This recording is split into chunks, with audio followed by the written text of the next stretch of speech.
Gavin. And Louie. We're here in like a fancier space than usual. Yes, we're not just fancy. drunk in my apartment. No, we're drunk in public. Yay! That's my favorite type of drunk.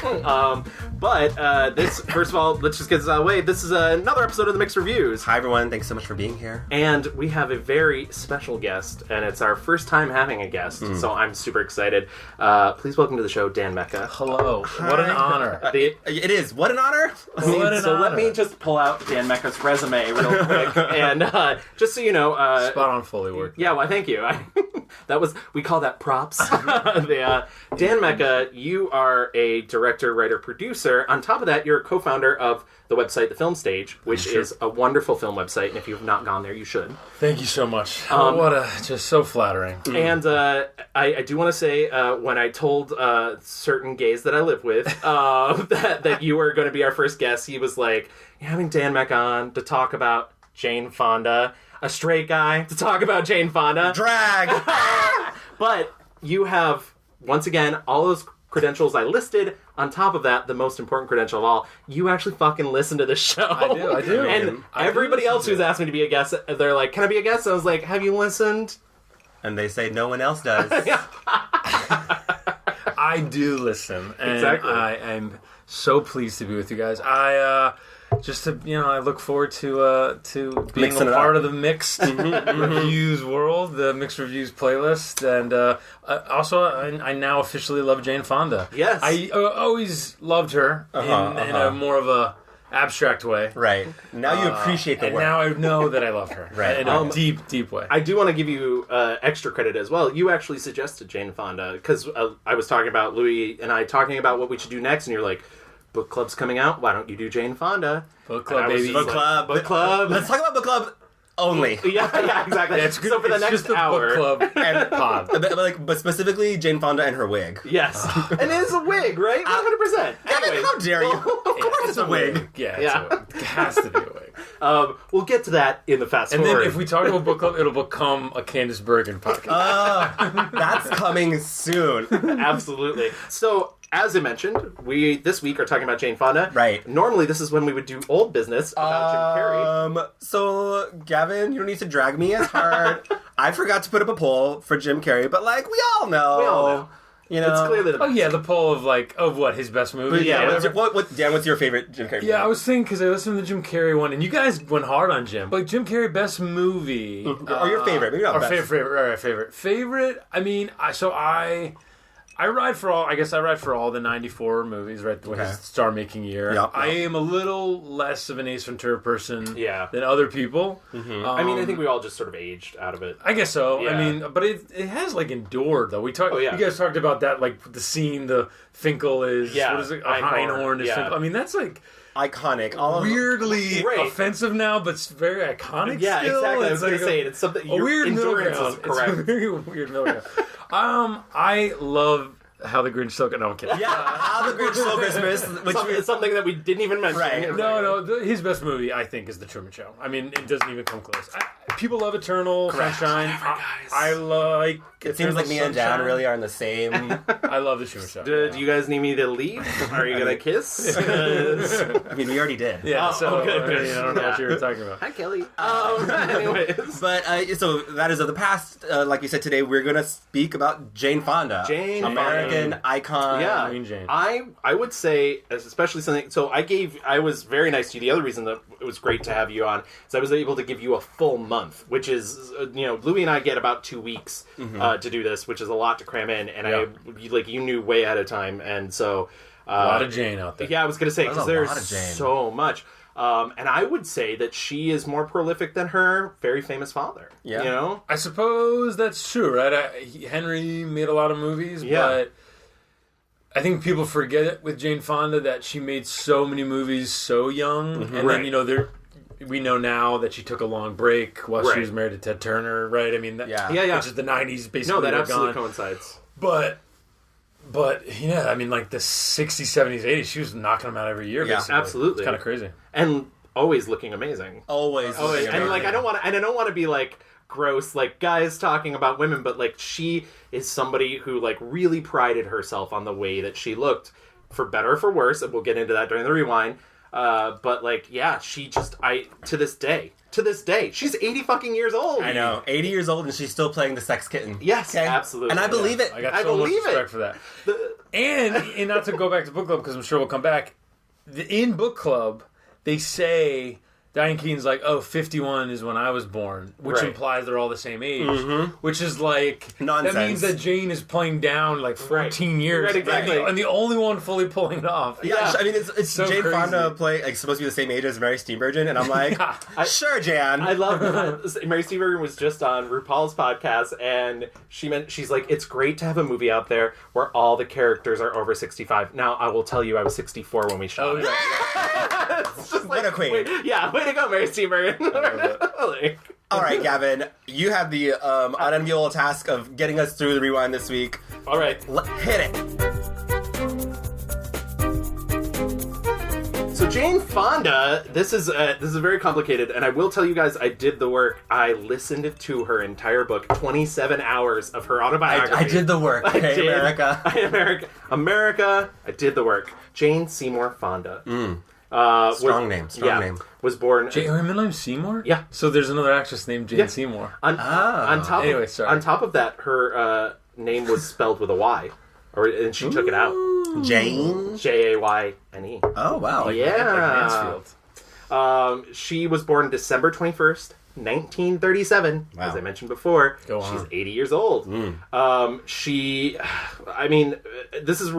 really difficult to like summarize her life, but she is born to Henry Fonda, as well as her mother, which I'm losing her name now. She was born into like a Hollywood dynasty. Yes, absolutely. Frances Ford Brokaw is the name of her mother. Okay. Now, the story of her, I'm gonna try and do this exactly the way Jane Fonda does. She breaks her life into 3 sections: 1 through 20, 20 through 40, 40 through 60, and then beyond, obviously. And then after that, nothing. She's done nothing.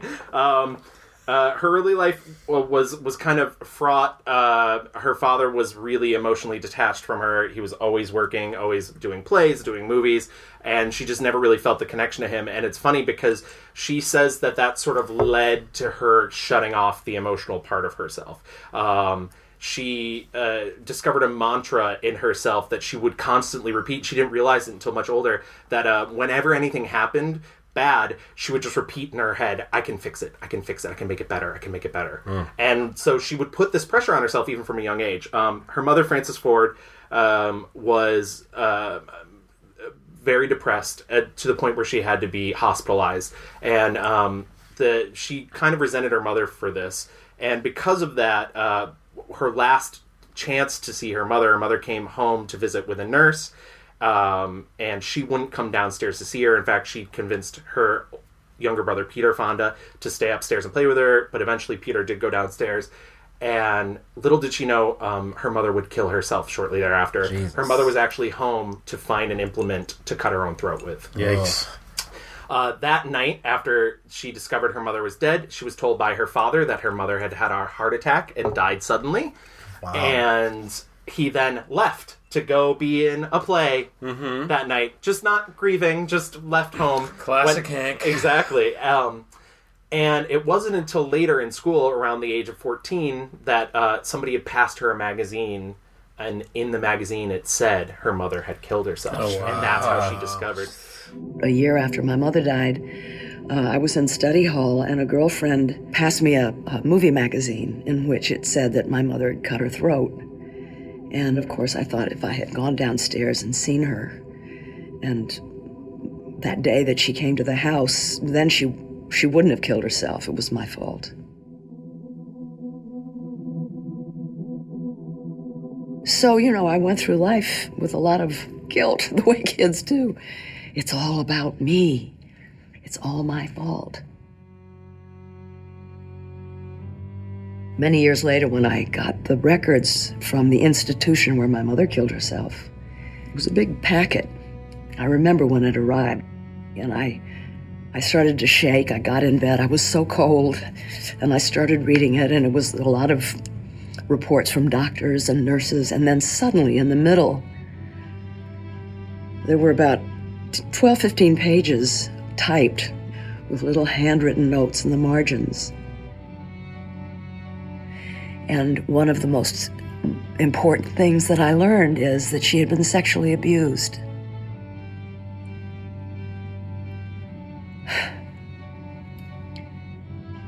Everything fell into place.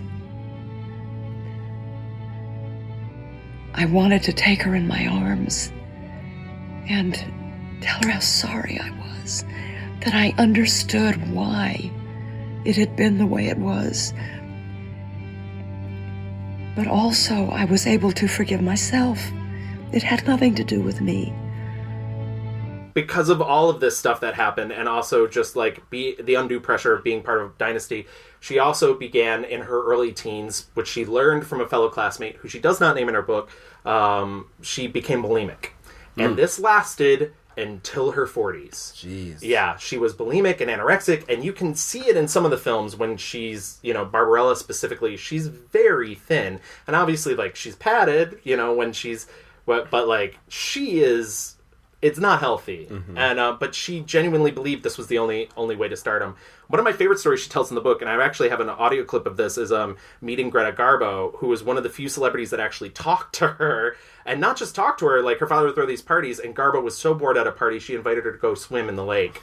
And when she went with her, Garbo removed her robe and was completely nude. And it was a life-changing moment for her because she realized women didn't have to be... And even though she was bulimic for a vast majority of her life, it's the first time she saw a woman who was built like a human being, and she realized that they didn't have to be so cinched in. And actually, Greta Garbo asked her if she wanted to be an actress. And I said no. She said, well, you're pretty enough. And I think I swallowed about a ton of water. I was so shocked. And I think I had a Cheshire grin on my face for the rest of the day. It was a great experience. And of course, my more mature, smarter part of my brain knew there were a lot of very beloved, wonderful, fabulous women in the world who weren't perfect and who were loved. But it took me a long, long time to realize we are not meant to be perfect. We're meant to be whole. So she attended private schools where, once again, she, as I mentioned, she learned... Imagine being like, why do you want to be an actor? Like, well, Greta Garbo told me to. Greta Garbo said... You got it, kid. But more fair, sure. But just imagine that with a German accent, and a little more intimidating. Before she started acting, she was a model. She appeared on the cover of Vogue twice, and then she really decided to get into acting. And in the '60s or early '50s, she started going to the Actors Studio where she trained under Lee Strasberg. So she is technically quote unquote a method actor, but she's one of those people who can leave it, which is nice. Mm-hmm. We mentioned method acting last week with Jim Carrey. Method acting is sort of inhabiting your character. She describes this really, the moment where she realized she was good was, Lee Strasberg told her she was good, is when he made her imagine she was drinking a glass of orange juice.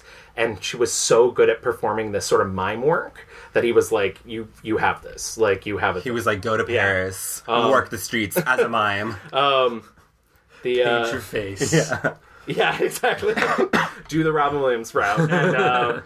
And so she starts acting, and she gets her first job. She almost got her first job, funny enough, in the FBI story. But then the director decided to go a different way. But wouldn't it be funny if Hanoi Jane got her start in the FBI story? Funny. But the first movie she gets is 1960's Tall Story, which is based off a play. She's playing opposite Anthony Perkins, and she's basically playing everything she would come to hate. Mm-hmm. She's playing a girl who's in college just to get married. Right. Yeah. And I think she kind of hated the movie, right? Right. She hates the movie. Director Joshua Logan suggested that she have a couple ribs removed and have her back teeth removed so she would get that more sucking in look in her face and have her nose fixed. Cannot believe. And she did all of it. But that's the thing. If you watch this movie, you're like, she's so stunning that it's impossible to believe that somebody would look at her and be like, this can be perfected. Well, that's like the Judy Garland stuff from, Wizard of Oz. She's like a 12-year-old girl, and they're like, hey, so you gotta lose some weight. Judy. Kate Winslet has said the same thing, through her entire career. She's always been, quote, too big. And it's Kate motherfucking Winslet. Hello? It's crazy. Women. So she did a bunch of movie but it wasn't until 1962's Walk on the Wild Side where she earned a Golden Globe for Most Promising Newcomer, which is a award they don't do anymore, just to tell you how long Jane Fonda's been working. Right. But then she did Sunday in New York in 1963, and she really felt that was her breakout. Like, she's really funny. I go watch this movie. Yeah. And it's surprisingly frank for 1963 about sex. What would have happened if I hadn't told you and we'd gone through with it? You probably would have insisted I marry you. I would have felt obligated. And are you obligated to any of the others? Like that dimwit who's been begging you for a late date? Or any of the others you've been picking up on Fifth Avenue buses? In their instances, I'm not responsible. And who made you responsible in my instance? I would have felt it. Why? The initiative was certainly mine. I didn't merely suggest, I finally had to demand. You couldn't possibly have that saintly a character. It's not a question of character. In a situation like this, a girl's not supposed to be a beginner. A girl has to start sometime. Not with me. A man reserves the right to make a choice. Who do you think you're talking to? That's my position. You mean if I call you next week and explain there have been others, it'll be all right? Yes. Call me next week! Newsday called her the loveliest and most gifted of all our new young actresses for that film. But at the same year, she won the Harvard Lampoon's Year's Worst Actress for the film The Chapman Report. Wow. Really? Yeah. Just to give you the sort of opposite sides of how She also, in that year, made the movie she called the worst movie she's ever made. Yes. In The Cool of the Day. In The Cool of the Day, Yeah. which is bad. It's real bad. It's very bad. Yeah. We'll talk. Spoiler I was going to say alert. we might talk about that more later. And then in terms of her personal life, in 1965 she marries Roger Vadim, who is a French director and pretty much universal scumbag. But she loved him. And For a time. she tells this story in this book. Like one of the first things that she attracted her to him was that in English he would pronounce the wrong syllable in words. To get a lot of things out of a woman, you must pretend to understand everything and to be very cool. And little by little you influence and you get what you want. And I don't think that, not in life, but on the theater. I don't think you pretend when you hold too strongly a woman, you mean I'm a real slave? I don't see why. You said you pretend to be cool and to understand. I think you are cool and you do understand. And that doesn't make you The inference I got in the book was that it seemed like she was a little intellectually intimidated, which she shouldn't have been because she's smart, but it's also the 60s. And so I think she liked having just a little something to hold over him. That's fine. But it was kind of a toxic relationship. She moved to France for him, and it wasn't until she moved to France that she took part in her first political, activity, and she really saw for the first time the way America was seen by other countries. Before I get to her pregnancy, which she wasn't sure she wanted, Roger would do things like show up in the middle of the night, stay out really late, show up in the middle of the night with a female sex worker, and bring her to bed. And so she was party to many threesomes that she wasn't sure she wanted to have. She did just sort of for him. And to his consternation, a lot of the time she would befriend these people. And some of them, she said, at least until her 60s, she's friends with to this day. Wow. Yeah, he would leave for work and she would have coffee with them. So, not all threesomes turn out badly. She's like, ghosting? I would never. Yeah, exactly. Not me. Not me. And I thought that was particularly interesting, and I think it's an interesting aspect that she's so frank about. She's like, I don't really know if I'm into women. I don't know if it's a thing I like. I did it for him, but also, I found the sex very rewarding. So, yeah. I'm putting that on my profile. Yeah, exactly. I don't know if I'm into women. Right. Okay, well, I do. But yeah, she gets pregnant by Roger Vadim, and her first thought is kind of like, I don't want this. I don't want anything to do with this. Because, and she talks about this in the book, she had a little sexual identity dysphoria when she was young. She was a very tomboy-esque, and for a while she began to wonder if she perhaps should have been born a boy. Like a lot of girls, I was pretty feisty. I was a tomboy. I climbed the trees and I wrestled. And then suddenly you were supposed to have boyfriends, and you had to be a certain way. You had to be popular, and you had to be thin, and you had to be what they wanted you to be. That became a very difficult time in my life. Partly I was suffering for the loss of that wonderful, strong, brave girl that I had been. I was mourning the loss of her.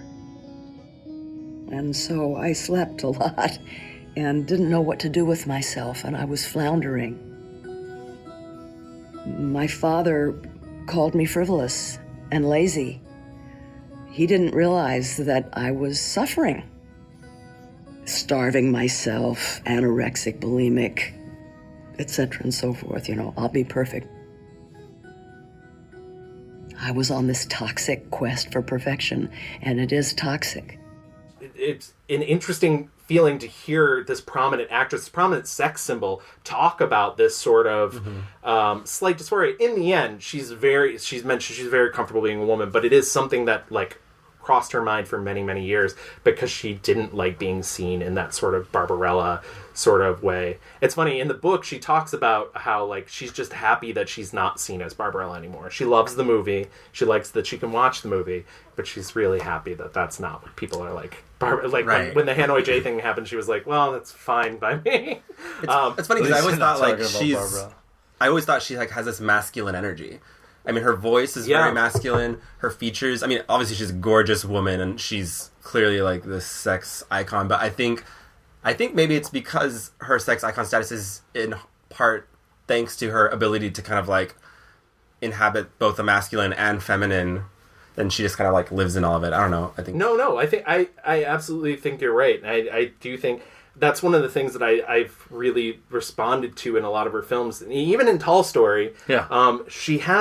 She's a lot stronger and there's very few films where she really drops that strength. There are a couple. And you can tell in Tall Story she's fighting against the words to some degree. And Cat Ballou is a great example of what you're talking about, Louie, where it's it's a sexy performance, but she's literally taking on the role of this legendary outlaw, and they work nicely together. You know, that's a movie where you can tell her being the star is the reason the movie is remembered. You know what I mean? If it's another actress of the time, I don't know that you get the same result of I mean, also the song Cat Ballou. And so sad. Nat King Cole died right after the movie came out, right before it came out. Literally just sad. Right around the time, which is because kind of heartbreaking. It's really interesting because he has a lot of screen presence. A lot. He's in a lot of that movie. Yeah. When I saw the credits, I was like, Nat King Cole. He's fourth build. He's third build. He's So as I mentioned, she's laid up. She's on bed rest, and that's when she really decides she wants this child. She realizes that this is something that she actually wants out of life. But when she's laid up at home, she starts watching TV. And the big thing about the Vietnam War was it was really the first war televised, and she sees everything that's happening. I believed that our country was on the side of the angels. That if our flag was flying someplace, it was on the side of the angels. I was a believer. And I hated being an American in France with everybody saying to me, because they knew, they'd been there before us. They had their asses whooped before us. You're not going to do it. Sorry, you're not going to win. And I thought, well, it's sour grapes just because they lost. They think we can't win. I didn't understand. And I remember Vadim saying in 65, right at when the Gulf of Tonkin resolution was passed, which permitted Johnson to bomb North Vietnam, he said, you're crazy. You people in Congress, you're just nuts. There's no way. And I thought, how come a French director? What does he know? Suddenly, 1968 and the Tet Offensive, and I thought, oh my God, why? What is this? What does it mean? What does it mean to be an American when we are being whooped by a small agrarian country of peasants and fishermen? And then the events of May, les événements de Mai. Do you remember? Things were happening all over the world. This coalition of workers and students almost toppled the de Gaulle government, and I was pregnant. And suddenly, my eyes began to turn outwards, and I became the characters from my father's movies. I think I once met Martin Luther King's daughter, Yolanda King, and I asked her, I said, did your father used to take you on his knees and teach you about life and values and how to live life? And she said, no, he never did. And I said, no, my father never did either, but you have your father's sermons, and I have my father's films. Tom Joad, Young Abe Lincoln, Oxbow Incident, Grapes of Wrath, 12 Angry Men, The Wrong Man. Iconic characters who cared about justice. And that entered my DNA. He didn't have to speak to me. And at 68 was where all those seeds that had been buried began to bear fruit, and I began to look at the world and came home. But her first daughter was born on September 28th, 1968, and she named Vanessa Vadim, and she named her after Vanessa Redgrave, who was her idol. So, did they ever make a movie together? Oh, why, yes, they did. They made a film called Julia. So their marriage is a little off and on, as I mentioned before. Roger Vadim, and finally in 1973, she divorces him, and 3 days later, she marries activist Tom Hayden. 3 days? Yeah. Oh, I didn't know that. In a freeform ceremony in Laurel Canyon. What's a freeform ceremony? It's the hippy-dippy and whatnot. Love that. Tom Hayden is the start of her second act, essentially. And famously consigliere to the Godfather, the Corleone family. Yes, we all know. We all know. Exactly. Doesn't need to be said. She marries a Robert Duvall character. How many times has that poor guy gotten that joke after 72? Especially since he ran for office. So right, exactly. Oh, man. But he really, sort of shapes her activism, makes her really more active. She was living with him sort of in, not a mansion. She tells the story about buying this house above the smog in LA and realizing that that's not what she wants. So literally before she even moves in, she sells it and buys a very small house, just basically on the streets of LA. And they have people constantly in there, and they have a friend who refuses to sleep inside, so he sleeps in front of their door. And she talks about trying to take Vanessa to school and having to step over him for 7 years. It's crazy. Yeah. And so I love these stories, but so this is the time where she starts to become a very controversial figure in America, and it all comes to a head when she decides to visit Vietnam because she hears of a plan for the U.S. to bomb aqueducts in Vietnam. Which would be a war crime, essentially, because you're basically starving out people. And she wants to go take pictures of it. And unfortunately, while she's there, she's really tired. She I can't remember if it's a break or a sprain. Once again, this was a lot to take in. But she injures her foot, so she's not thinking clearly. She's barely getting any sleep. And while she's there touring these aqueducts, which she actually gets pictures and sound because she's attempting to make a movie, she gets her picture taken on an anti-aircraft gun. This becomes a hot point. That is the picture. Yeah. This is where Hanoi Jane comes from, the nickname that's given to her by detractors. And this is basically, it looks like she's on the anti-American. And she's smiling, in the anti-aircraft gun. And so it looks like this American... it's a bad photo. It's a bad photo. I wouldn't have given up the experience that I had in North Vietnam for anything. Yeah, I made a mistake. I sat on an anti-aircraft gun without thinking, and I will die regretting that. And that's the same time, 1972, is when FTA comes out. And FTA was her and Donald Sutherland and a bunch of other, comedians and actors doing... she calls it political vaudeville. Yes. And they do, a Pacific Rim tour of, outside the Army bases. And they're basically saying, fuck the Army, fuck the Navy, fuck the Air Force, and giving voices to these soldiers who... do not want to be in this war. And they get, the Army actively tries to get people not to go. They try to send people on drill so they can't go. They even call in a fake bomb threat at one point to one of their shows. Yeah. The U.S. Army does this to get people away from her. There's a great Vulture article out right now because Metrograph, which is a theater in New York City, is doing a retrospective currently. And they talk about the photo, and they say, quote, Fonda has apologized for the photo repeatedly and will be doing penance for it perhaps forever. Hanoi Jane is a nickname like a flashbulb memory, one that easily encapsulates a chaotic time. But she has always denied that she has to apologize for any other work she did in Vietnam, reminding us the government was lying to American soldiers and it was not traitorous to protest the war. Right. Yeah, totally. Right. And look, she's an intelligent woman, and her comments on it are totally thought out and rational, and to hear her speak about it is very important. Yeah. And I think she's always said, she was like, I was never anti-soldiers, and like she was more like, I want to give a voice to these young men and women who are putting their lives on the line for like this war that they don't want to be a part of, that the government is lying about. And I think God, what a fucking ally to be like so famous, like truly like the most famous,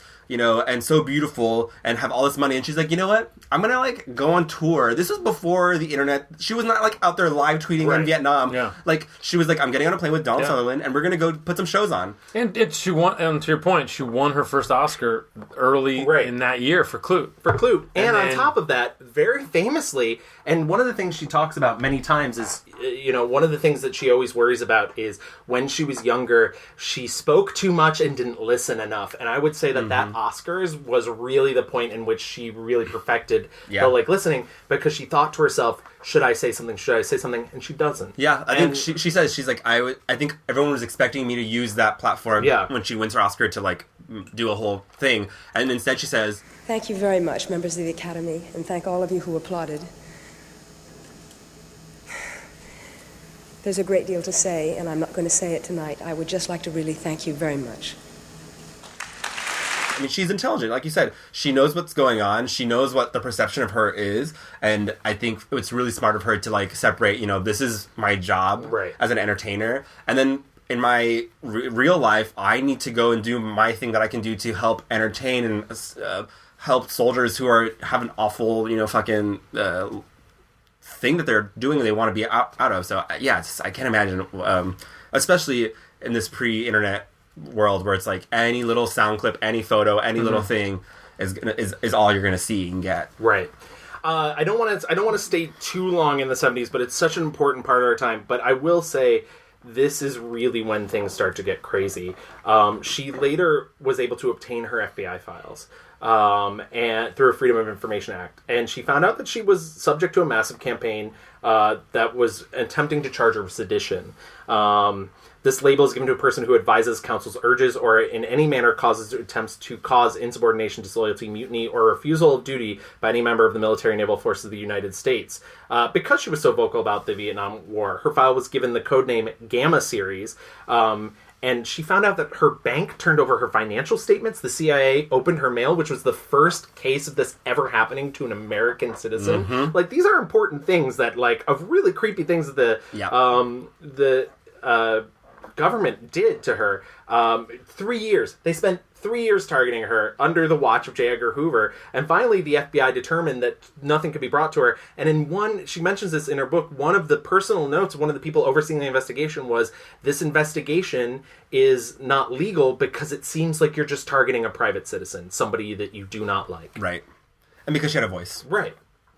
But, I mean, it's so crazy that, like, here's this person who's famous for making these movies, and the government's like, we need to shut her up. Like, I'm shocked she made it out of the 70s, in all honesty. It's weirdly similar to like a Muhammad Ali, where within the space of 3 to 4 years, she's an icon for one thing, and then is almost has her eyes open to this thing that's happening, and chooses to go this other way, where it's she's a sex icon in this, campy 68 sci-fi movie that her husband makes, and then by 72, she's an Oscar winner with an FBI file. It's wild.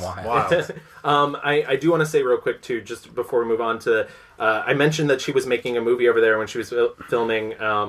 The movie, the visual of the movie survived long enough for her to show it to the French press. Somewhere between the trip to Vietnam to France, the audio disappeared. The video, she was able to narrate for the French press once, and then she was able to show it once in New York, and then it disappeared. And so you're saying this in a way that like somebody stole it or something stole like that? her film of all the footage of the bombed out aqueducts in Vietnam. And to this day, she has no idea where it is. History. Yeah, exactly.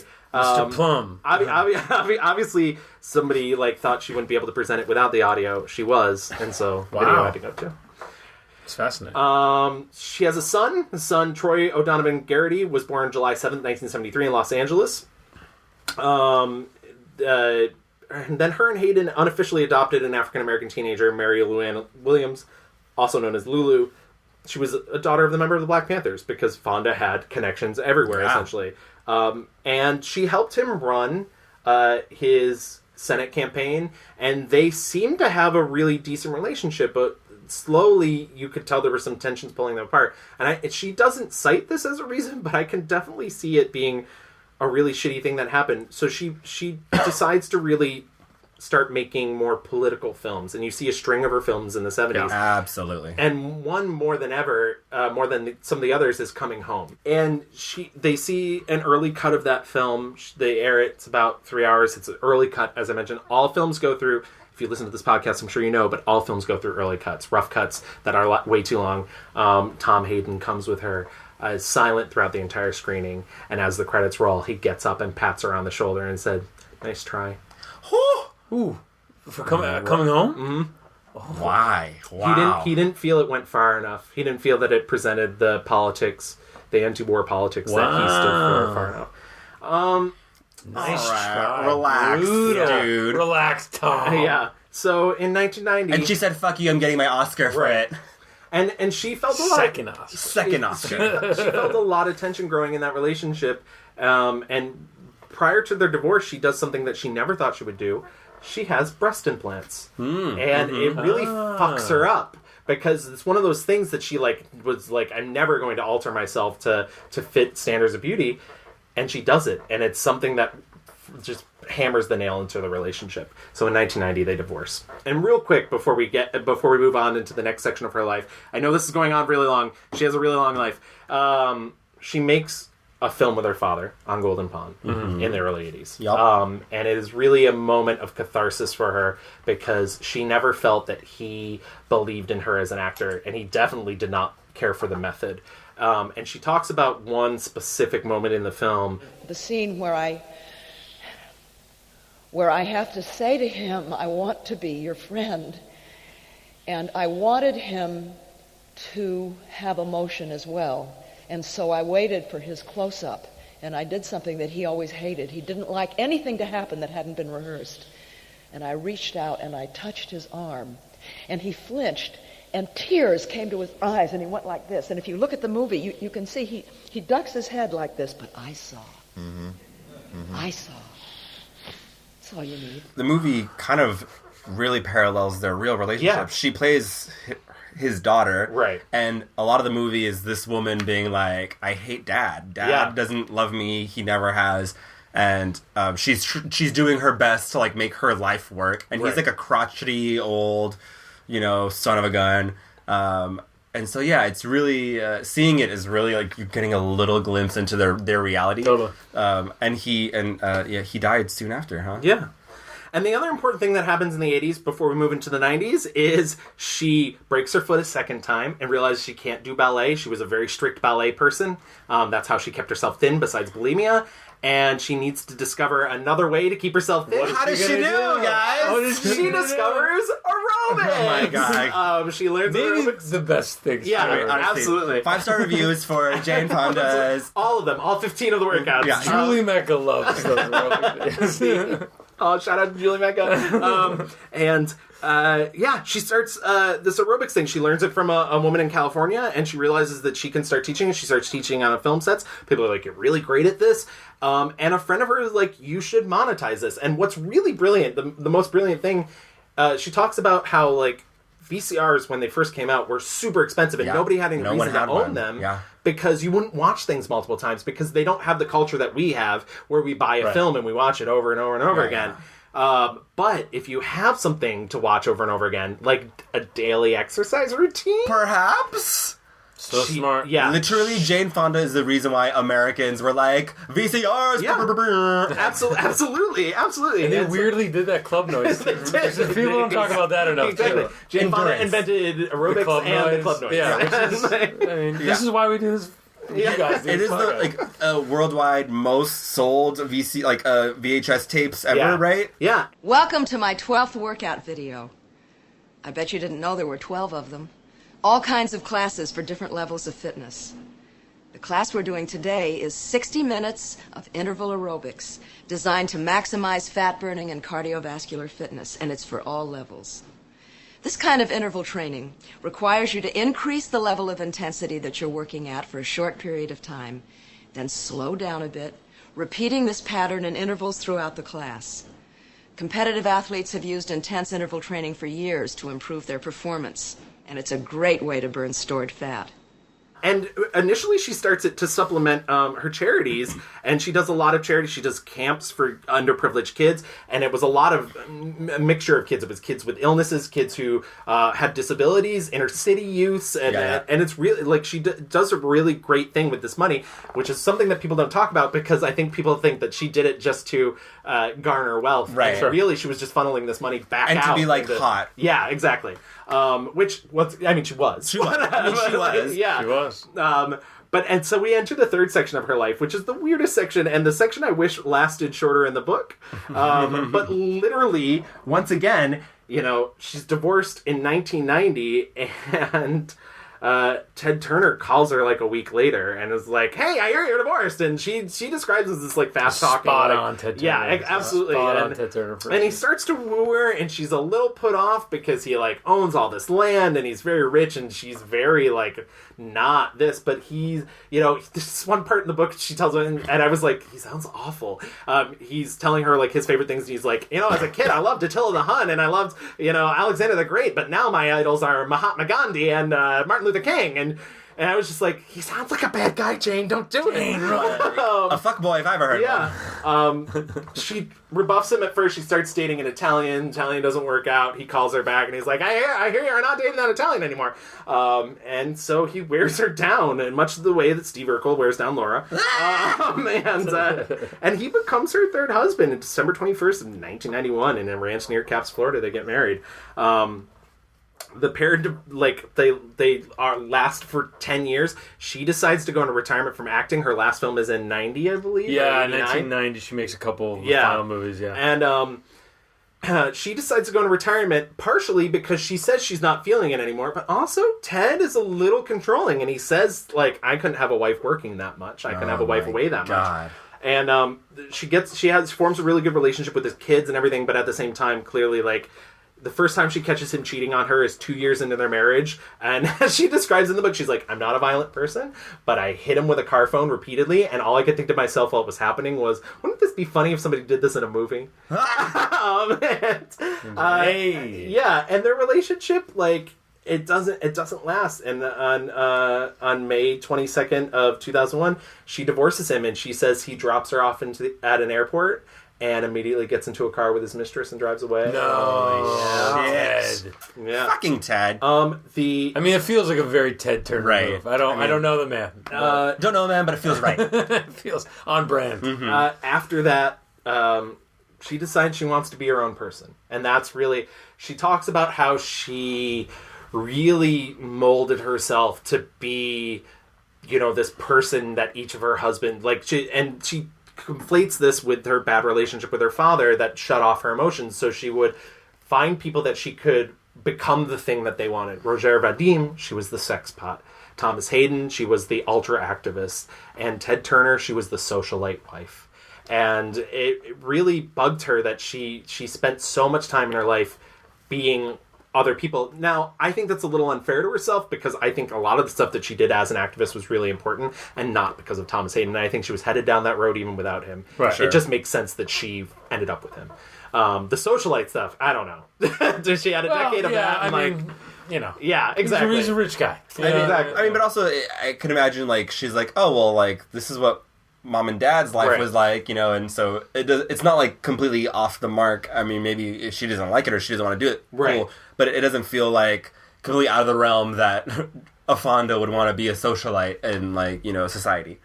But real quick, she rediscovers religion, which is a weird sort of thing. She talks about, like, she's a non-denominational Christian. She decides to move back into Christianity in the early 2000s, and now she practices very specific type of yoga. Zazen meditation and yoga is really where... we all know. Zazen. Yeah, Zazen. Hey, exactly. Yeah. And then in 2005, she decides to come out of retirement from acting. Her old manager, not old manager, but her prior manager, is a producer on a film called Monster-in-Law. I mean, the classic. I mean, I'm waiting for the Jennifer Lopez episode. Yeah. So I'm sure we'll talk about Monster-in-Law more then. And then... and also, enough. Yeah, enough. And she's been working steadily since, and you've seen her in a lot of things, and she's currently on a Netflix show, Grace and Frankie. She has a movie out right now, and there's a documentary coming out on HBO called...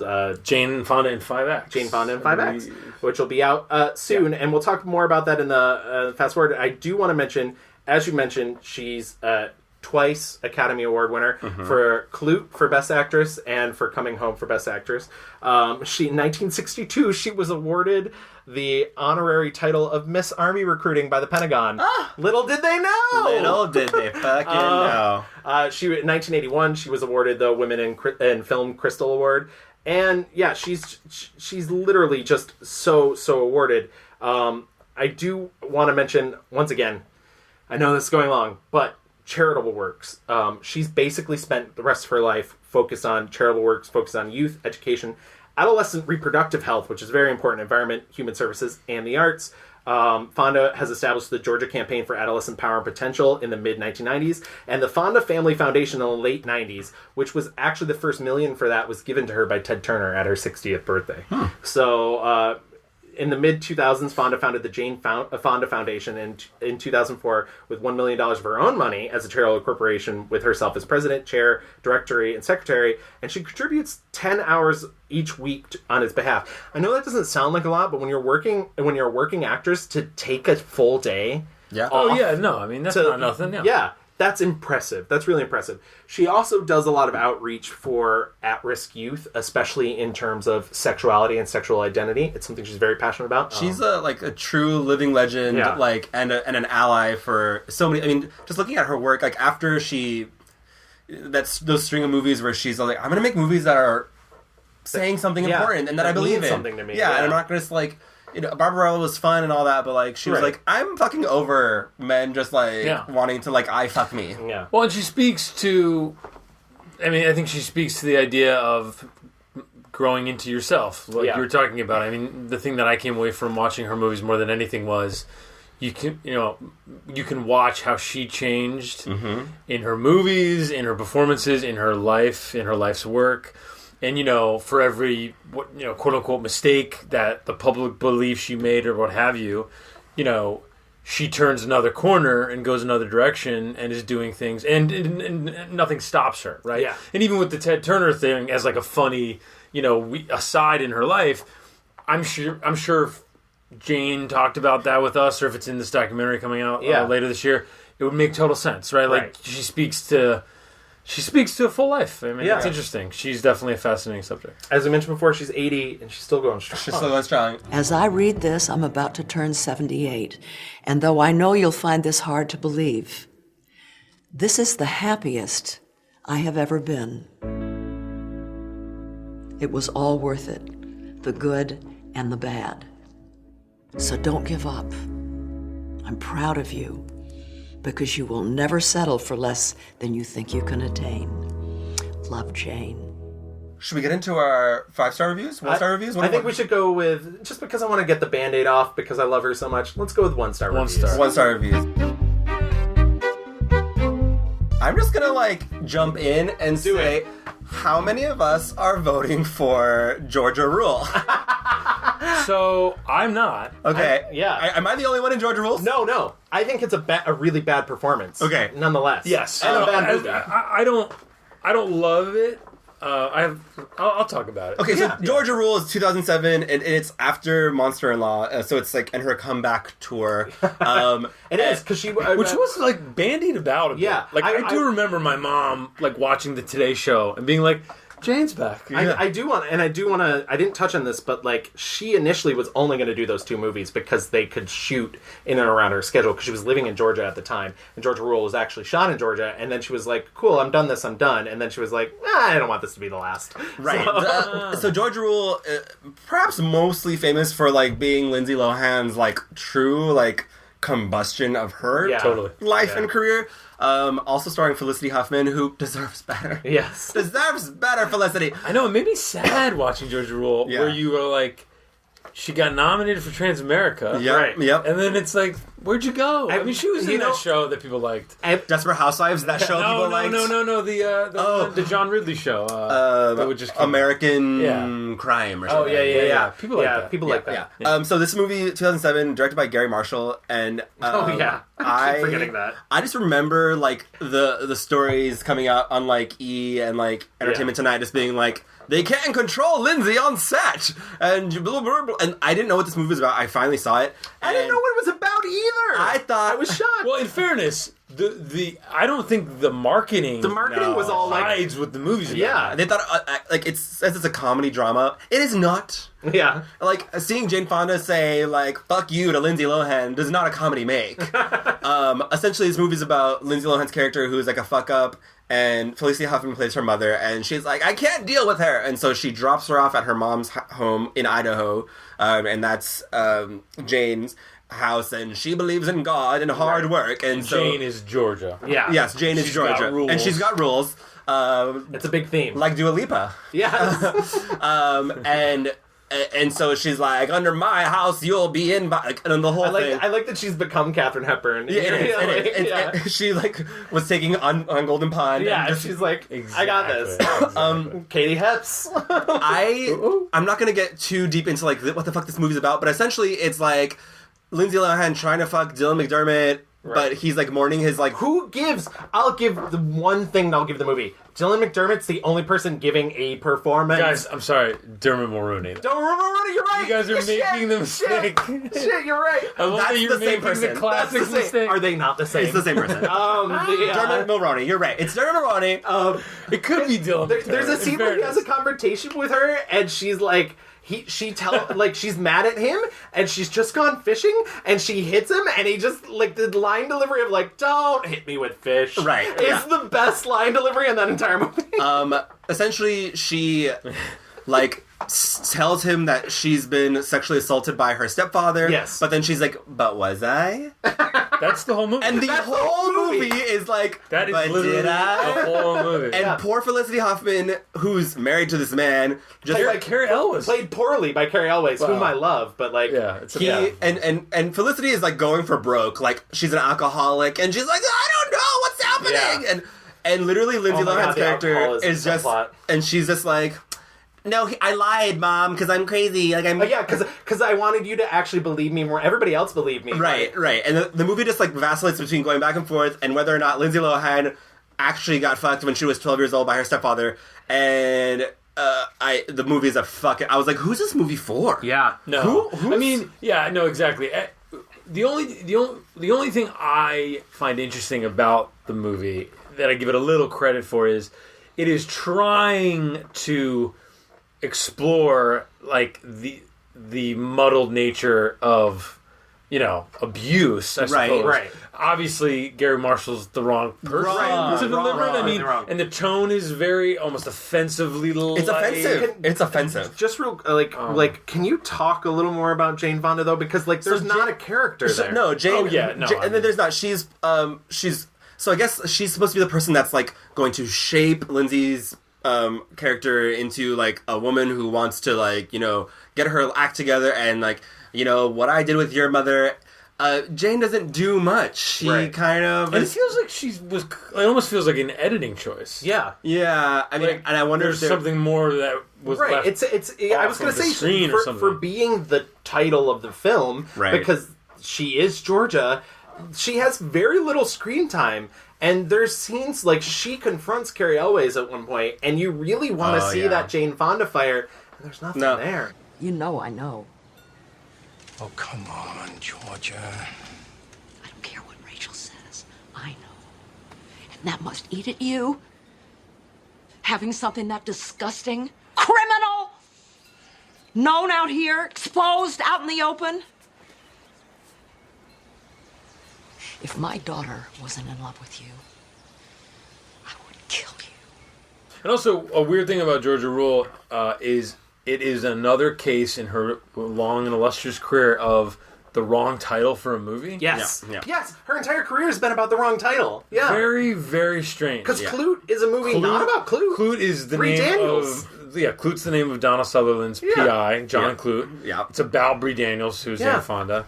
Old Gringo is a weird movie that she produced that Old Gringo is Gregory Peck's character, but he's in it and has a big role, but it's way more about Fonda and Jimmy Smits. I would 100% even fight for the name Coming Home. Coming Home might be the aura of the movie, right? But it's about her staying home. Like what happens to everybody left behind. Okay, let's move on from Georgia Rule. Okay. Gavin? I want. Oh, so mine is, we've mentioned it a million times. It has to be Monster Law. Yeah. I like that you're both picking later career. But it has to be Monster Law. I we all watched most of her stuff. I watched most of her movies. I rewatched a lot. She made plenty of subpar movies. Right. Comes a Horseman's a slog. In the Cool of the Day isn't great. Yeah. That might come up. But Monster Law, especially when we think about Jane Fonda, feels like such a betrayal for Jane Fonda. Yes. When I watched it, her character, when we talk about the late age socialite thing, that's the only performance that feels like whatever that is, where she's literally playing, and the way the movie opens and introduces her. She's this old powerhouse woman getting kicked out for younger. That's the only moment. That's the only moment I like, and not even until the she has like a breakdown on air because she can't. I don't even like the breakdown on air, but the stuff leading up to the breakdown is so fucking good. Yeah, it's good. It's good. Yeah. And it speaks to a lot of Hollywood scripts where I'm sure there was a version of that movie before it was called Monster in Law. Yeah. That's pretty biting, maybe. Pretty, I don't know, interesting in its own way. Which is maybe why I give Georgia Rule a little bit more credit than Monster in Law. Because I feel like I still see the nugget of that idea. Where Monster Law is insane. I mean, the whole movie is literally Michael Vartan. Oh, poor guy. Good old Michael Vartan. And Michael Vartan, he's handsome as ever. I love the moment where Hollywood was like, maybe Michael Vartan. Yeah. I feel like that moment of Hollywood being like, maybe Michael Vartan was also the time in which Jennifer Garner was like, maybe Michael Vartan. Yeah. It coincided. 100%. But the whole movie is, Jane Fonda's in a tentative place. She's like literally losing her mind. It's played as a joke. She's taking too many pills, which now feels very weirdly misplaced. And the whole movie is she's trying to break up the engagement of her that's successful doctor's son with Jennifer Lopez, who is basically Jennifer Lopez. They never say this, but it's basically like. She's a Puerto Rican who doesn't have a full-time job. That's basically literally what it is. Jennifer Lopez decides to play like the most passing, whitewashed version of herself. Even her voice is like, "Hi guys," and I'm like, so Jennifer. Weird. And it's I understand code switching. I get it. Like I live that like light-skinned Latino life, but the way she. It's insane. I'm offended by that performance. Yeah, I'm glad you brought up the plot of the movie because it does. I think it does explain a little more. But that's the other thing. And she has sense. She absolutely has sense. Said it was a terrible script, but I knew people would see it because of Jennifer Lopez. Yep. And people did see it. Right. Yeah, it made a lot of money. And I think definitely it helped her like indoctrination back into the world. So fine. But on top of that, you're right. Yeah. Everything that she went through, she in the book she talks about she would spend full days in bed when she was a teen because she was so depressed. And this movie has scenes like that are played as a joke. Mm-hmm. That her character's mental instability totally. is meant to be laughable, and it's something that like as an audience we can be like, oh, she's crazy. Isn't it so crazy? And like that performance is like frustrating and offensive. Like yeah. And it gets to a point where they're physically hitting each other, and you're supposed to laugh. Take off that white dress right now, or I'll take it off for you. Don't you tell me what to do! You did not just poke me! Don't you touch me, you two-bit tramp! Oh! Oh my God! Viola, I'm so sorry. I didn't mean to. You don't go and slap somebody and then apologize. Get some backbone.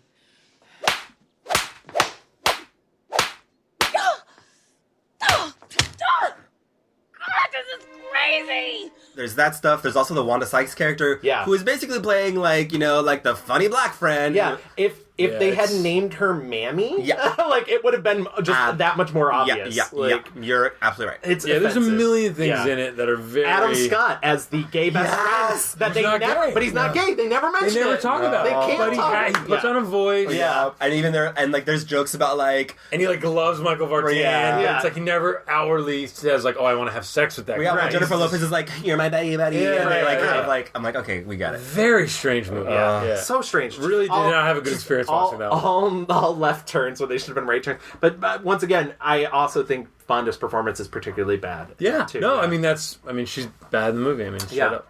What's yours? So my 1-star review is I went much older, and I actually did, and she's mentioned it's her least favorite film she ever made. In the Cool of the Day. It's from 1963, very early on in her career, before she even hit her.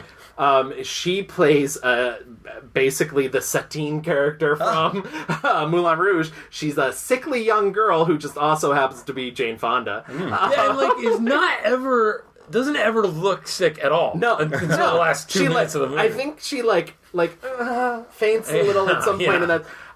She meets Peter Finch, who is a million years older than her. Yeah, a million years older. Very rich because he can just pal around Greece for like an entire film.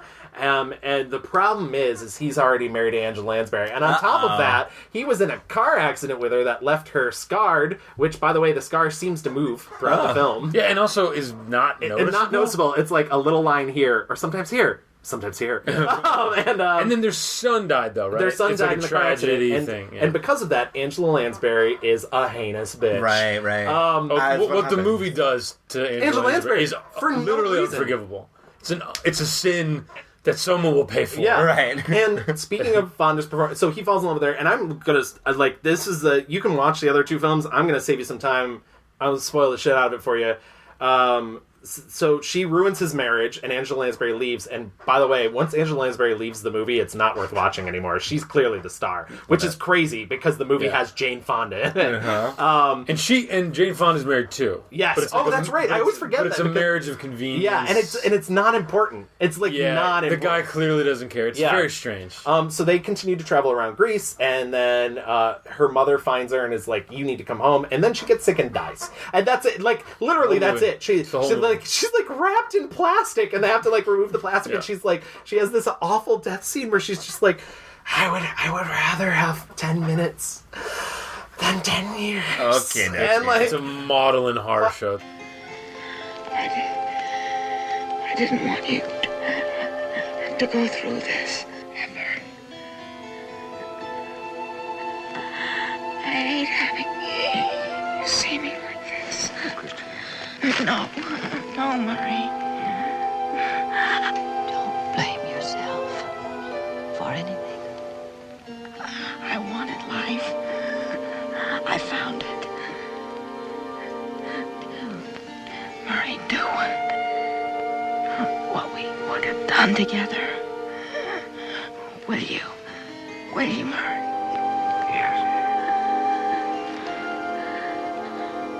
You have no idea what connects these characters together. You have no idea what she died of. You have no idea why any of this is happening. And it's just this miserable experience the entire way through.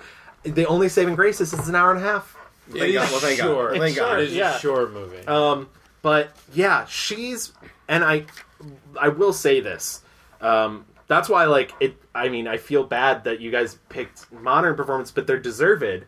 But, I felt like, in terms of acting, she really learned from In the Cool of the Day. Because in The Cool of the Day, she just had to show up and be pretty. Mm-hmm. And she just basically, until the rest of her career, never played that role again. Even in Barbarella, she's given more to do. Well, and she has an interesting quote when she was reading the script for They Shoot Horses, Don't They? Yeah. Talking with Sidney Pollack, that she recalls she didn't love the script, but when she met with Sidney Pollack, he asked her for her thoughts, and that was the first time in her career a male director, because they're all men, right, up until that point, and I think most of her career, that was the first time a male director was like, tell me what you think, collaborate with me on how to make this better, how to make your character better, and that is ultimately why she took that movie, which is of course a great movie.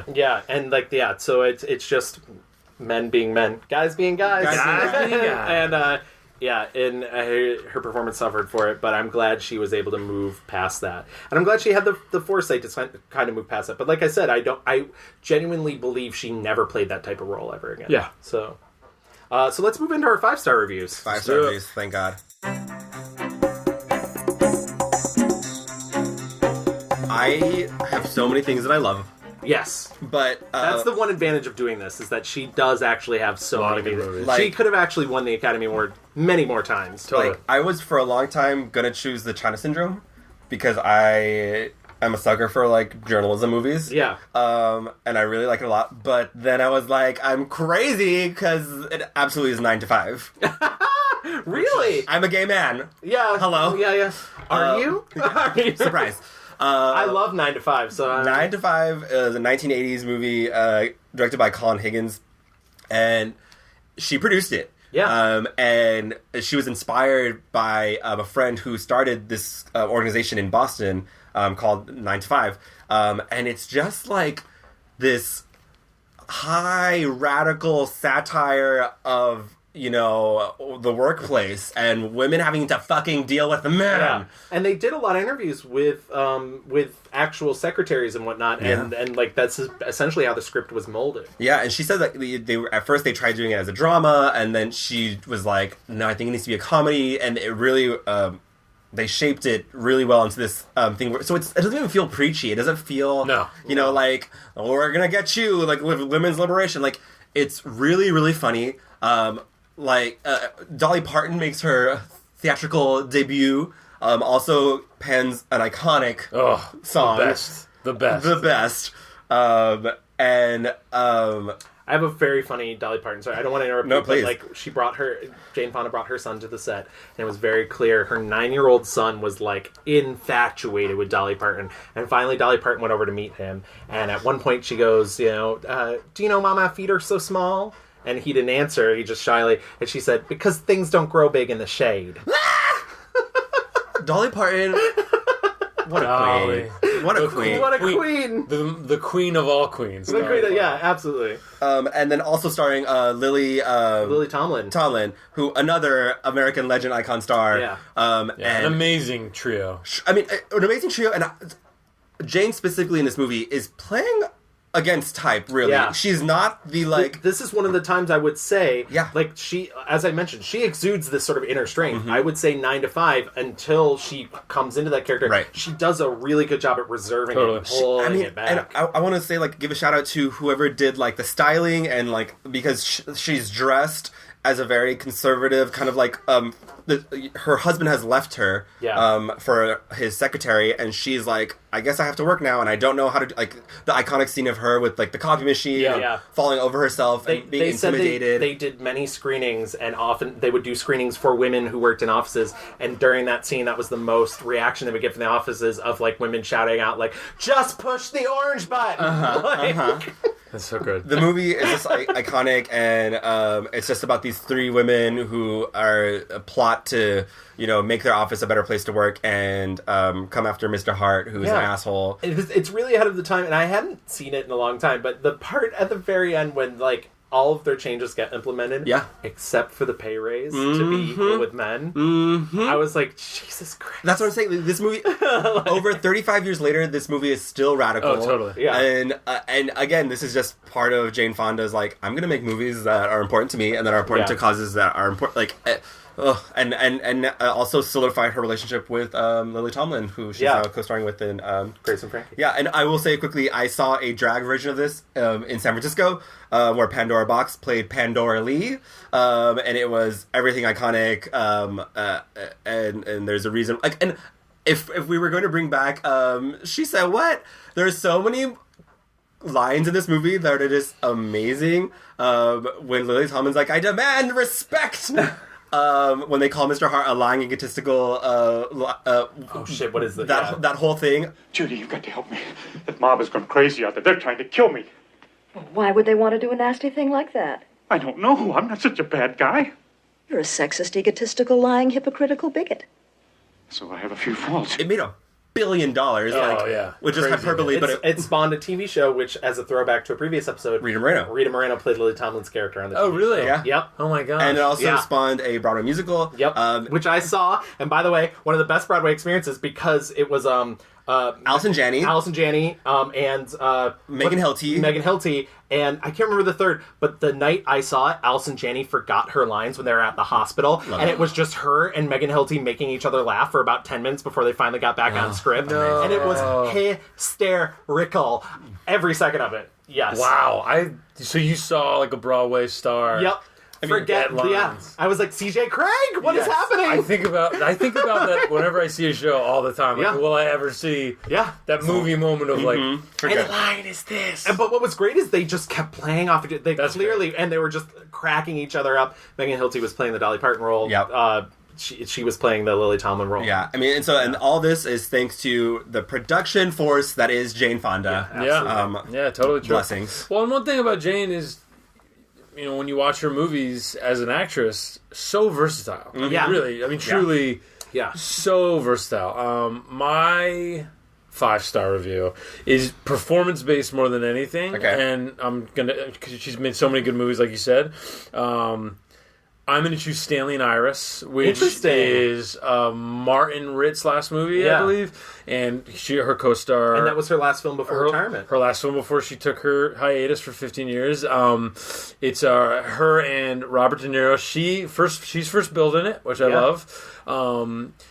I saw this. I thought I didn't, but I did. Yeah. And it's where he teaches him how to read? Yeah, she teaches him how to read. Right. And it's a classic Martin Ritt movie. If you guys know his movies, it's a very American everyday person movie. A lot like HUD, a lot like Norma Ray, a lot like Sounder, right? Like he made a lot of these kind of very this is the heart of America type of movies. Anyway, she's a factory worker.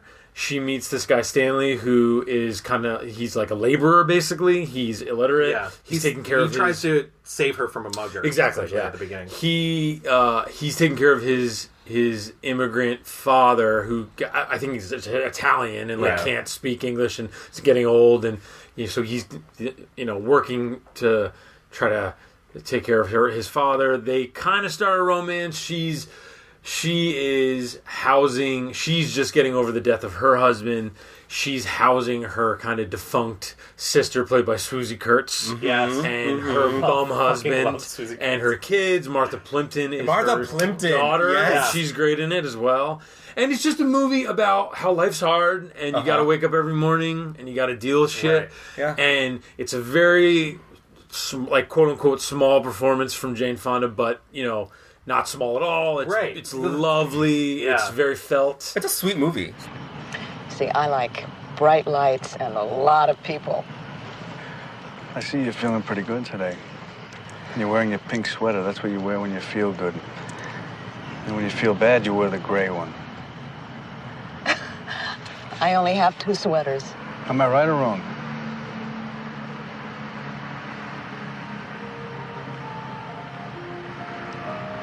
You're watching me. You stand down.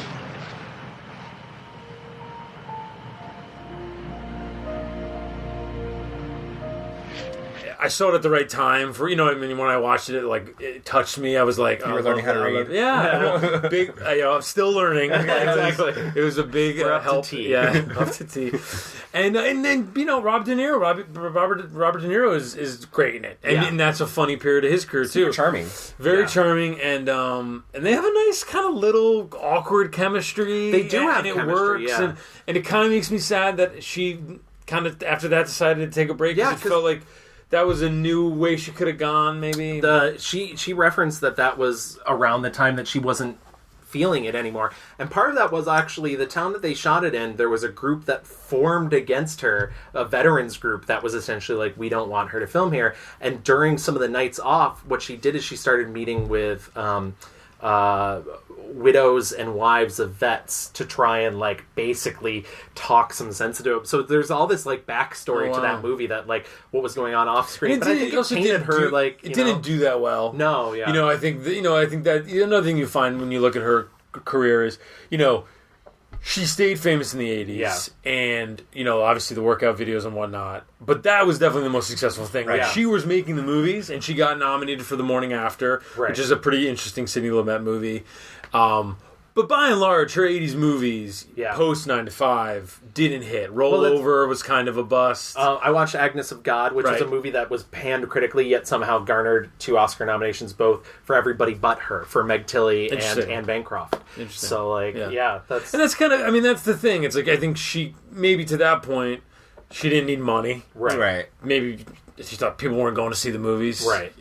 So you think to yourself, hey, maybe, you know... I'm fine. Maybe I go to Atlanta Braves games. I would be remiss if we didn't just very, very briefly... I mean, I think Coming Home and Clute are both really brilliant, and she deserves her awards for them. And they're both politically charged films. And she did a lot of work for playing Bree Daniels. She tells this great story in the book about how she actually met with a lot of sex workers and a lot of madams. And she talks about the one scene where she, like, goes in and just talks to the guy. And she asks one madam, she's like, is this, like, a common thing? And the madam said to her, oh, honey, one of my clients just likes to peep at me through a keyhole while I play with myself. Those are the best encounters. No one gets touched. Amazing. And, that's so cool. And I like that. That's what I'm going to do later. Yeah, exactly. I knew it was you, to my people. That sounds weird. What'd you pick, Gavin? Well, so my pick is, funny enough that you mentioned the China Syndrome. The China Syndrome. I saw the China Syndrome this past year in January while on vacation in Miami.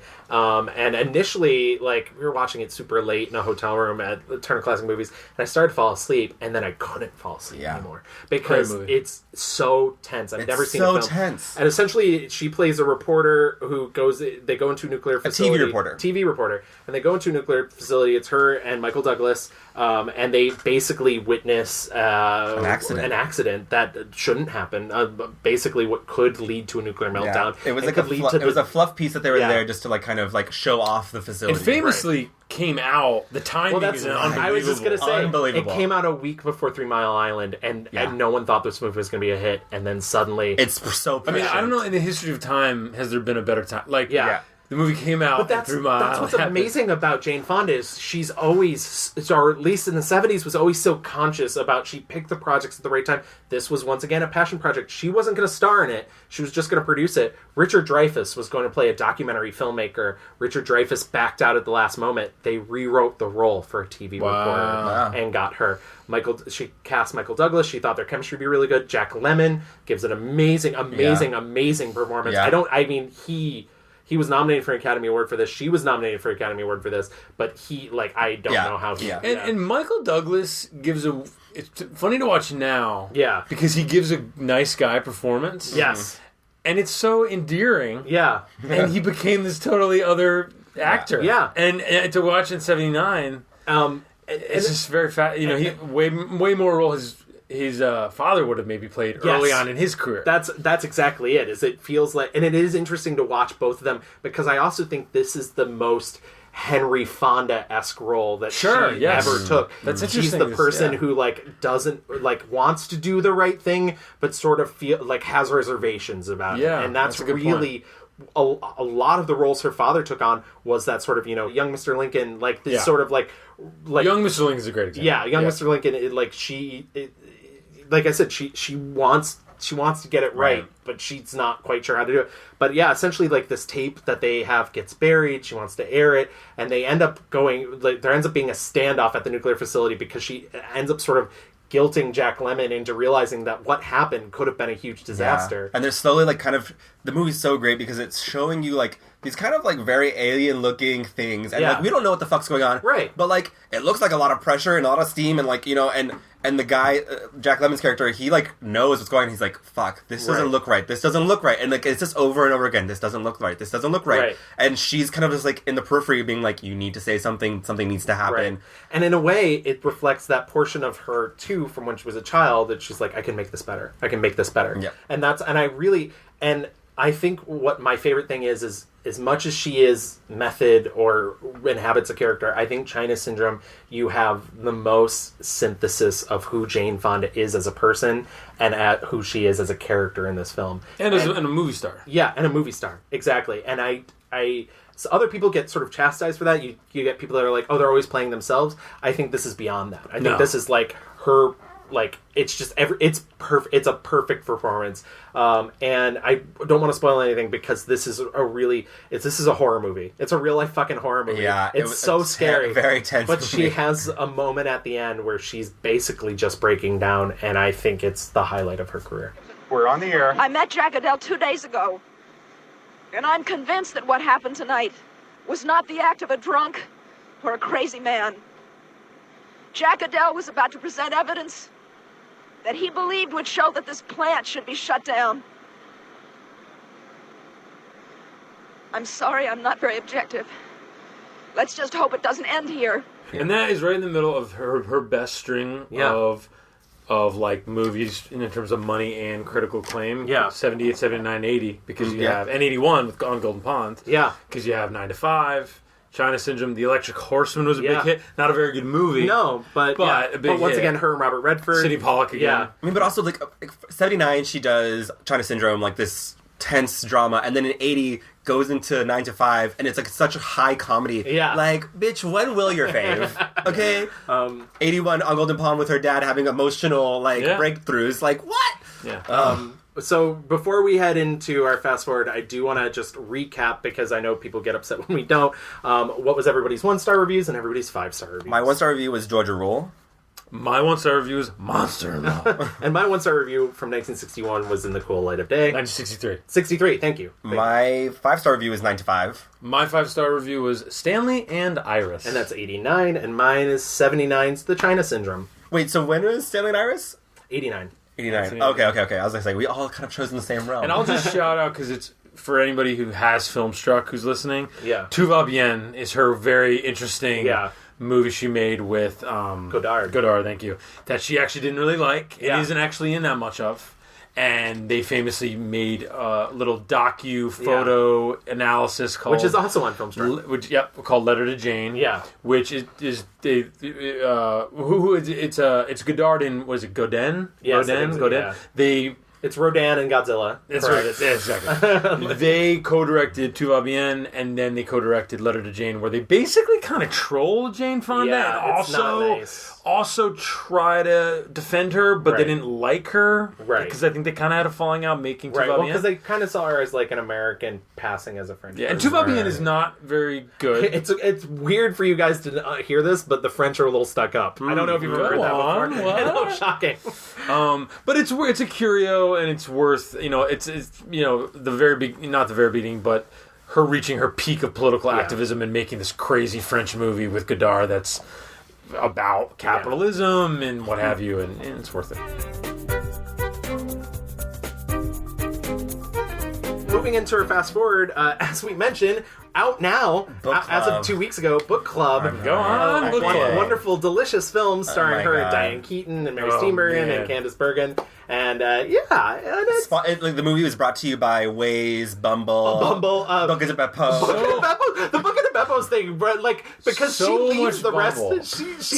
She leaves the restaurant. I mean, so much Bumble, but she leaves Book of the Beppo's at one point, and then there's a fucking catering truck behind her, and I was like, "You sons of bitches!" Like honestly, all the money for this movie came to paying for these women. The rest of it is just like fake. I hope Werner Herzog got a little money for that crazy joke. Came and Forgotten Dreams joke. Right at the top. The first 5 minutes of the movie. I laughed. I was in a movie in Pittsburgh with my dear wife Kelly and 10 other people who no one was under the age of 70. Yeah. And I died at the Cave of Forgotten Dreams joke, and everybody I think thought I was having a seizure because nobody was. I went alone yesterday and I sat near the back, and I'm pretty sure there was a couple behind me, like fucking doing each other. Right. But it still had a great time. The movie is like a gay man's fever dream. Oh my God! I thought you guys were like rabbits. We are. If rabbits took a ton of Benadryl and made a chastity pact. Oh my God, we have to put a stop to this. Oh, come on. I mean, if women our age were meant to have sex, God wouldn't do what he does to our bodies. Oh, well, speak for yourself.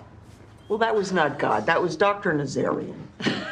The first time you see Jane Fonda after all the really terrible Photoshop, and that, by the way, whoever did the Photoshop, horrible. I was like, who was on graphics? Yeah. Who was on graphics? I couldn't believe it. The first time you see her, she's in a hotel room of a hotel that she owns, and there's a pilot there, and he's like, the thing I like about you is that you don't need me. And she's like, I don't need any man. And she is wearing skin-tight leather and zipping up her thigh-high leather boot. And I was just like, 80-year-olds can get. 80-year-olds. 80-year-old. When will your fans? Unbelievable. She also is currently starring in Grace and Frankie. Yes, it's on been Netflix. on Netflix for 4 seasons. It's heading into 5 seasons. I've watched them all. He's watched them all. Ask me anything. And I will be honest, God bless you, because I watched 2 episodes when it first started.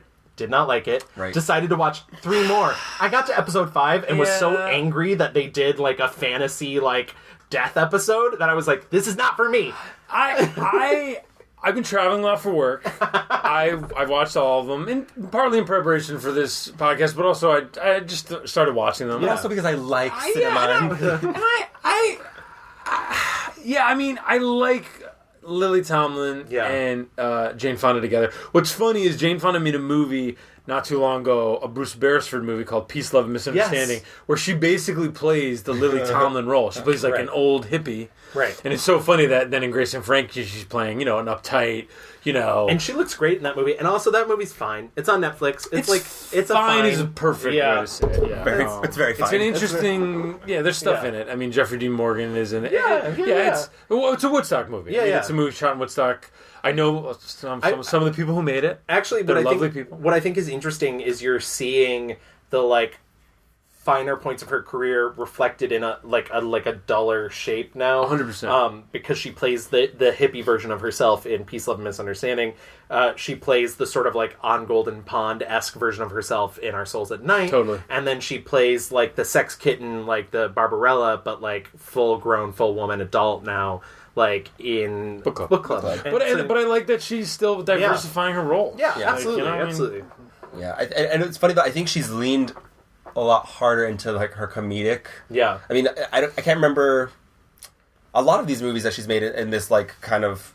Well, this is where I leave you. Our Souls at Night is probably the last dramatic thing. Everything else. It's nice. It's a nice lovely film. little movie. Yeah. Her and Robert Redford have a lovely chemistry. Oh, yeah. They've been in a lot of movies together. Yeah. We didn't talk about The Chase, which is kind of a weird curio from the 60s Arthur Penn. We didn't really talk about Barefoot in the Park. I didn't like Barefoot in the Park at all. Oh, really? That was almost... We'll have to do a that whole would other never have been my episode about 5-star, but I like that movie a lot. I like that movie. It wouldn't have been my 5-star, but I like that. I like the other Sundays in New York I like better. Oh, interesting. Yeah. Sunday in New York is great. Yeah. She's 80 years old.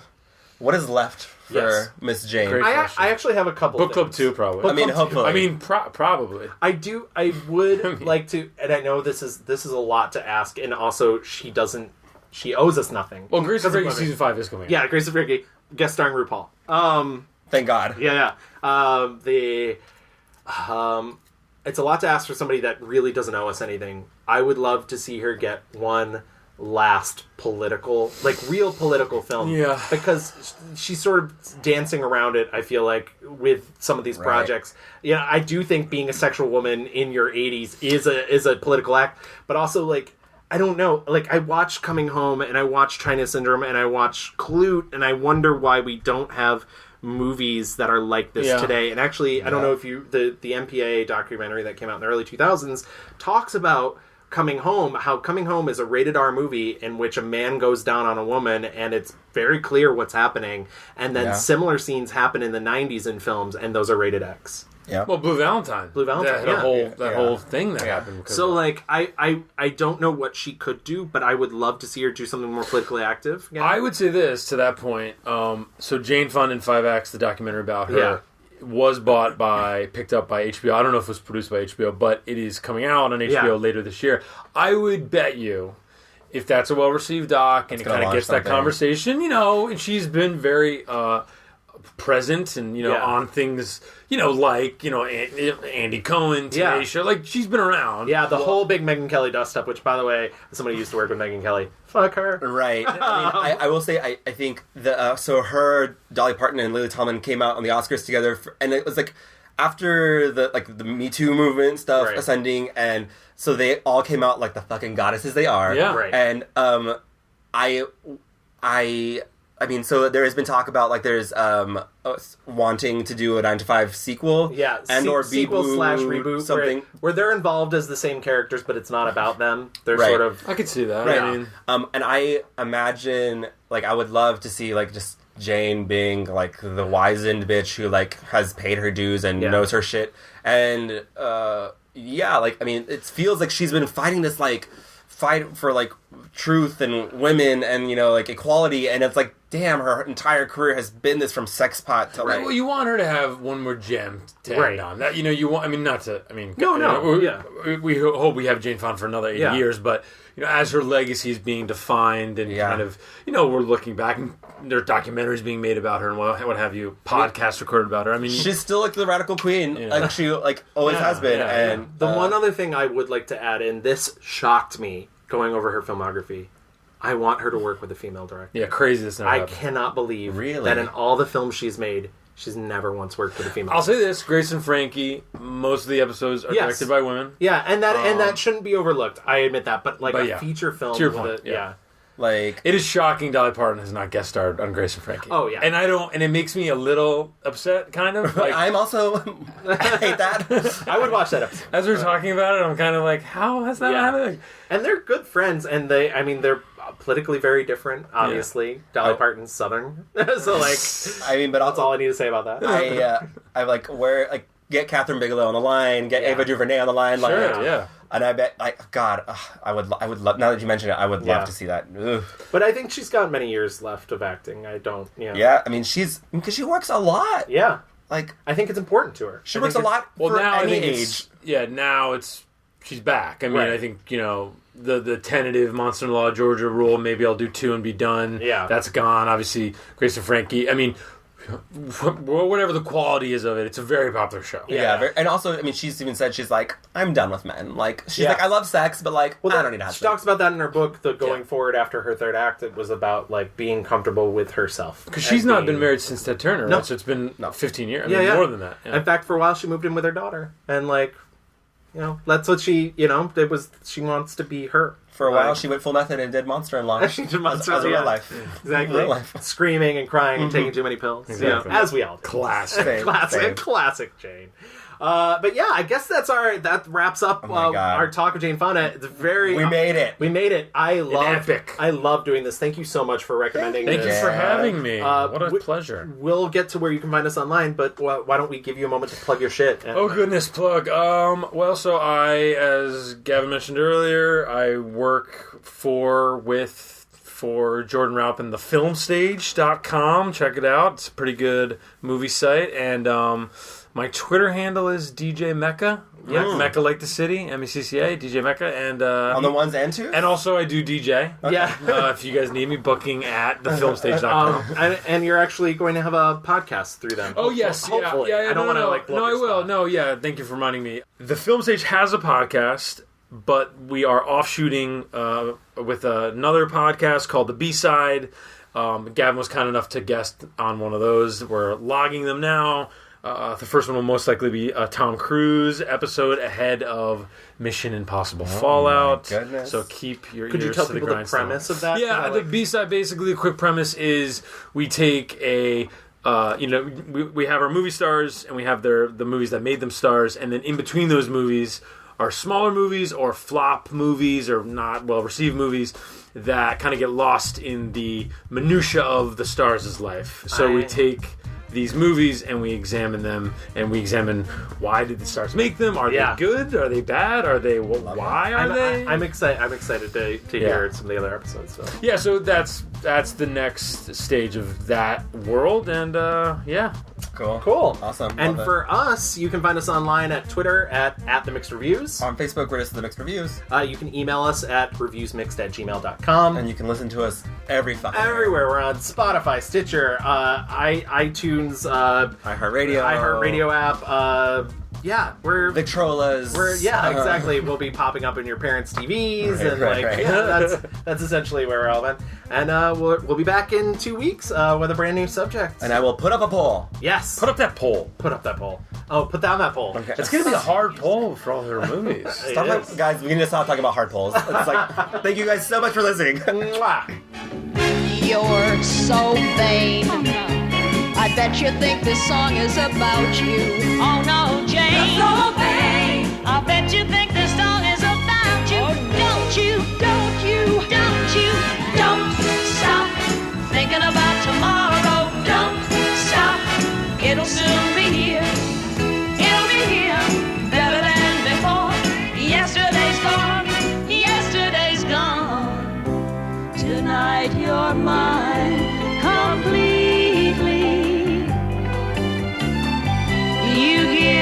love.